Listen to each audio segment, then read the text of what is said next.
ئۆپک و دەرەوەی ئۆپک بە سەرکردایەتی رووسیا کە هەردووچیان کاریگەری باشیان هەبووە لەو بڕیارانەی خۆتانزان لە ساڵی 2016 تا ئێستا بڕیاری کەمکردنەوەیاندا بە 3 قۆناغ و ئێستا بڕیار وایە و پێشبینی دەکرێت چونکە وەزیری نەوتی سعودیە ڕایگەیاندووە و گەورەترین بەرهەمێنە خۆتانزان لە ئۆپکا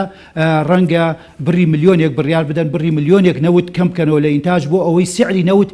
زیاتردانە بەزێوە هاوسەنجێک لە بازارە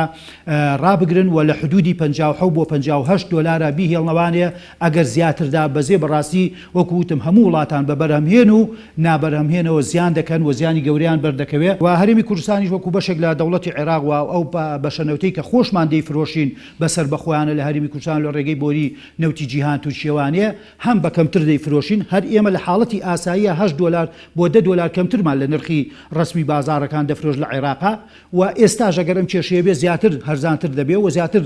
مەسەڵ داهاتمان کەم دەبێتەوە و بۆ دەوڵەتی عێراقیش کە بەشە بودجەکەمان تا ئێستا لە عێراقەوە بەشێکی دێت مانگانە 455 میلیارد دینارە کە بەداخەوە تا ئێستا موچەیە مانگی 11 2019 نەدراوە ئەوەش کار دەکاتە سەر بازاری نەوت و عێراقیش وەکو وڵاتێک لە ئەندامی ئۆپێک دەبێت مولتەزیم بێ و پابەند بێ بۆ ڕێژەکەمکردنەوەی کە بڕیاری لەسەر دەدرێت بۆیە وەکوتم بە شێوەیەکی گشتی هەمومان زیانمان پێ دەکەوێت کەم تا زۆر